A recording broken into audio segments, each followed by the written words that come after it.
শুভ সকাল বন্ধুরা, আমি আজকে আবার একটা নতুন ব্লগ নিয়ে চলে এসেছি। ঘুম থেকে উঠে সব কাজ সেরে নিয়ে চলে এসেছি রান্না করতে। দেখো রান্না করতে বসে রান্নার দিক দিয়ে করছি, আর দিক দিয়ে দেখো শিলে আমি বেটে নিচ্ছি চিংড়ি মাছ আর পেঁয়াজ দিয়ে রসুন টসুন দিয়ে বেটে নিলাম, আর সঙ্গে দেখো একটু বেসন দিয়ে শিলের উপরে মেখে নিলাম কত সুন্দর করে। একদম এখন আগে জল জল হয়ে গেছিলো তো তুলতে পারছিলাম না। শিলের পরে একটু বেসন দিয়ে দেখো ইয়েটা করে নিলাম। এবার বাটিতে তুলে নিচ্ছি। দেখো এটাও হয়ে গেল, তুলে নিয়ে দেখো কড়াইতে দিয়ে ভেজে নিলাম। এটা চিংড়ির বড়া, খেতে খুব মুচমুচে খুব সুন্দরই হয়েছে। এটা করে টুরে রেডি হয়ে গেলাম, রেডি হয়ে যাব বনগাঁয়।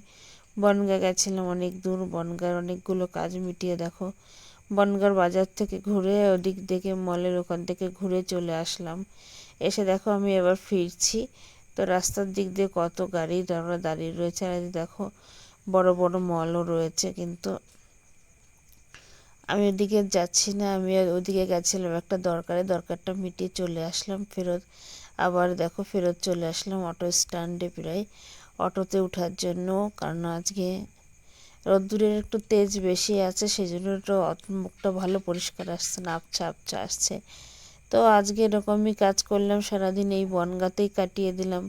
দেখো ফেরার সময় বিকালও হয়ে এসছে, বেলাটা ডুবে ডুবে অটোতে বসে গেলাম দেখো আমরা বাড়ি আসার জন্য। অটো দেখো এখনও চলতে শুরু করেনি। তো আজকে বেশি একটা কিছু আর বললাম না, তো আজকের ব্লগটা